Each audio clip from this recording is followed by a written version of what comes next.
Bismillahirrahmanirrahim. Assalamualaikum warahmatullahi wabarakatuh.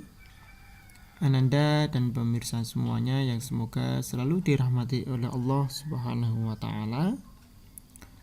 Melalui video ini kita akan melanjutkan belajar kita pada mata pelajaran pendidikan Al-Qur'an Hadis, masih pada bab pertama dengan tema menjadi pribadi muslim yang taat, kompetitif, dan bekerja keras.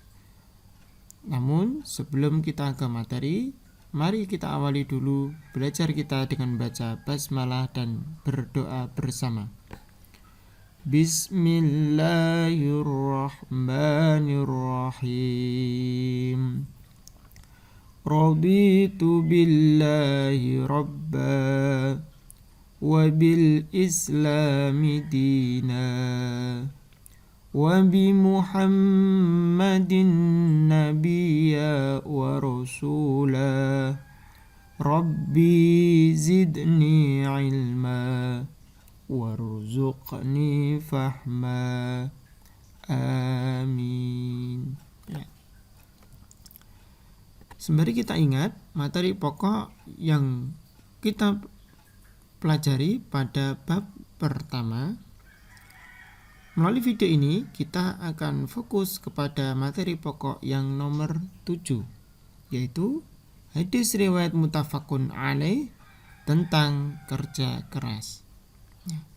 Adapun indikatornya nanti Anda bisa baca sendiri, namun yang perlu Bapak tekankan adalah pada indikator ketiga dan keempat, yaitu Anda harus bisa mengartikan hadis riwayat muttafaqun alaih tentang kerja keras baik per kata maupun secara keseluruhan.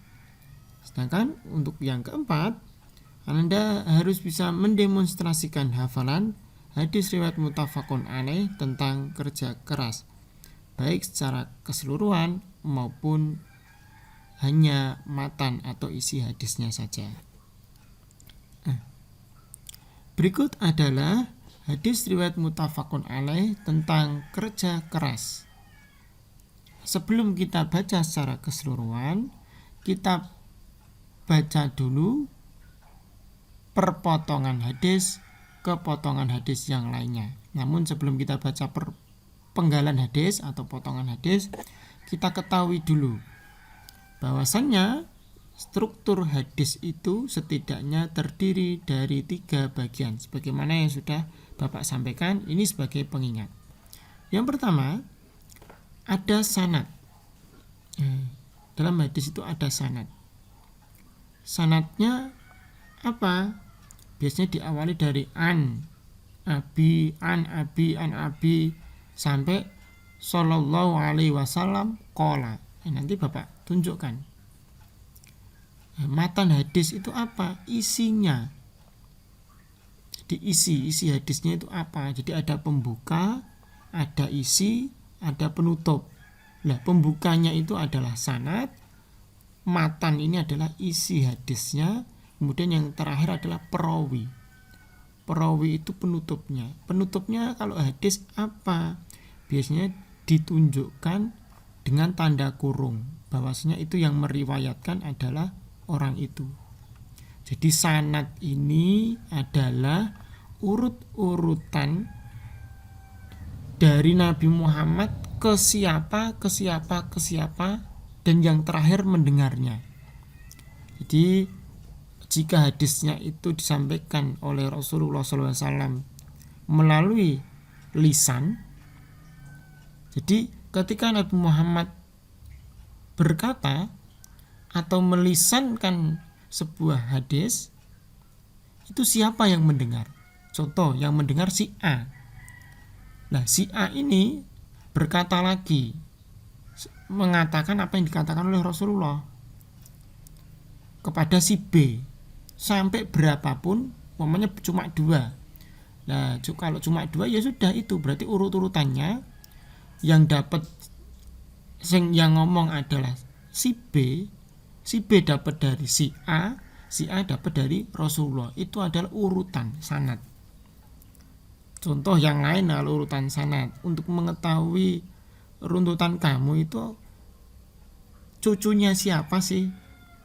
Nah, yang akan dicari adalah kakek. Maka siapa sih yang ketemu kakek? Berarti bapak atau ibu. Nah, kamu anaknya siapa ya? Anaknya bapak sama ibu. Jadi itu urut-urutannya seperti itu. Tapi ini adalah sebuah hadis. Matan ini adalah isinya, dan perawi ini adalah orang yang menuliskan. Jadi tadi ada si B yang dengar dari si A yang dengar dari Rasulullah. Lah yang menuliskan apa yang dikatakan oleh Rasulullah kepada si A dan dilanjutkan ke si B itu adalah perawi. Perawi ini siapa? Bisa jadi si C. Tapi si C ini tidak mengatakan, tapi hanya menulisnya. Begitu ya. Ini adalah perawi. Ini tidak akan Bapak perpanjang dan perdalam. Bapak hanya memberikan intinya dulu. Seperti itu. Nah, berikut adalah sanad. Jadi sembari kita baca per bagian demi bagian, kita mengetahui sanad. Nah, ini sanad dari hadis tersebut tadi ya. Nih, kita baca yang pertama. An Abi Hurairah. Boleh diwakafkan. An Abi Hurairah. Yang kedua, radhiyallahu anhu. Kita ulangi. Radhiyallahu anhu. Ketiga, anna Rasulullahi. Ulangi. Anna Rasulullahi. Selanjutnya, sallallahu alaihi wasallam. Ulangi. Sallallahu alaihi wasallam. Yang terakhir, qala. Bapak bacakan keseluruhan sanad. An Abi Hurairah radhiyallahu anhu anna Rasulullah sallallahu alaihi wasallam qala. Nah, ini adalah bagian dari sanad. Sudah kita baca ya. Kita lanjutkan ke bagian isi atau matanya. Nih. Kita baca baris demi baris. La ayyahtatiba ahadukum. Ulangi. La ayyahtatiba ahadukum. Ulangi sekali lagi. La ayyahtatiba ahadukum. Kita lanjutkan. Huzmatan ala dhahrihi. Huzmatan ala dhahrihi. Sekali lagi. Huzmatan ala dhahrihi. Selanjutnya, khairul. Kita baca lagi, boleh dimasukkan, boleh enggak. Khairul lahu min, atau khairun lahu min. Kita mudahnya kita masukkan saja ya, biar tidak berbeda dengan yang kita baca dalam Al-Quran. Khairul lahu min. Nah, ini kita lanjutkan. Ayyas ala ahadan. Ulangi. Ayyas ala ahadan. Kita ulangi. Ayyas ala ahadan. Yang terakhir, fayu'tiyahu aw yamna'ah. Fayu'tiyahu aw yamna'ah. Sekali lagi, fayu'tiyahu aw yamna'ah. Nah, ini adalah yang terakhir, perawi. Jadi yang menuliskan hadis bisa kita baca sampai sekarang itu siapa? Ini perawi. Ditunjukkan dengan tanda kurung. Biasanya ditunjukkan ada tanda. Rawahu muttafaqun alaihi. Rawahu muttafaqun alaihi. Itu ya, sudah bisa ya. Nah, sekarang kita analisis dulu hadisnya. Tadi ada sanad ini an Abi Hurairah sampai terakhir sallallahu alaihi wasallam qala. Jadi sanad itu dari sini sampai sini.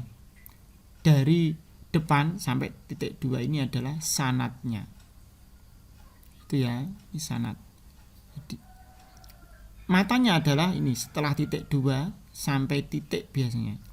Atau titik 2 sampai sebelum tanda kurung seperti ini. Itu adalah matan.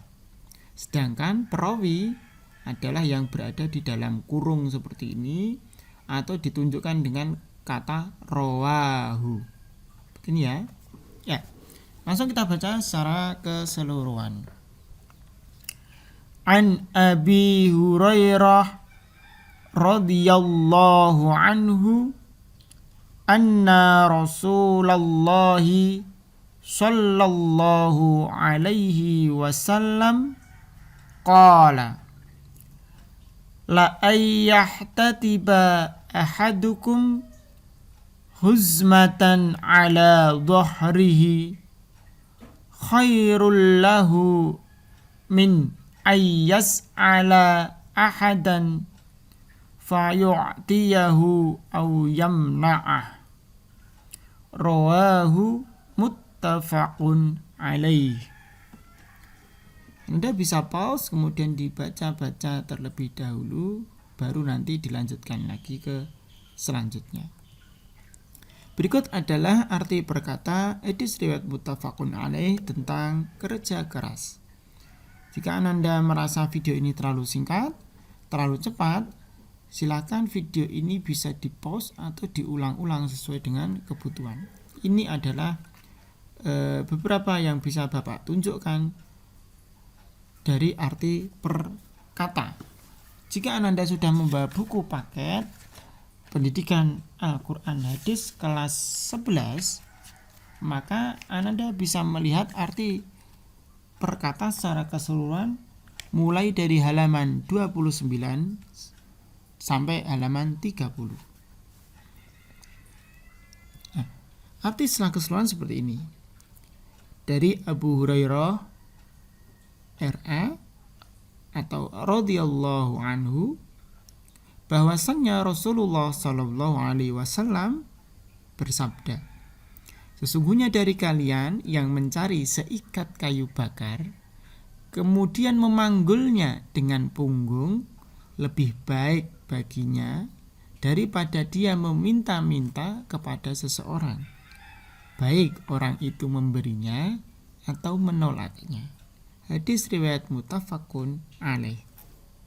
Kita analisis lagi untuk mengingat teori urut-urutan hadis tadi. Yang berada dalam tanda kurung adalah perawi hadis. Nah, sedangkan yang di awal tadi adalah sanad hadis. Dari siapa sampai dengan Rasulullah SAW bersabda. Ini adalah sanad hadis. Nah, dari titik 2 sampai titik ini adalah matan hadis. Jadi arti matan hadisnya hanya sebatas ini. Itu ya.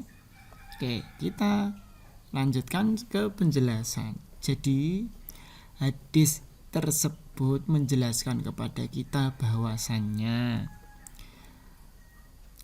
jika ada orang atau kita itu dibandingkan dengan seseorang yang sedang mencari kayu bakar, kurang seperti apa sih kalau zaman sekarang?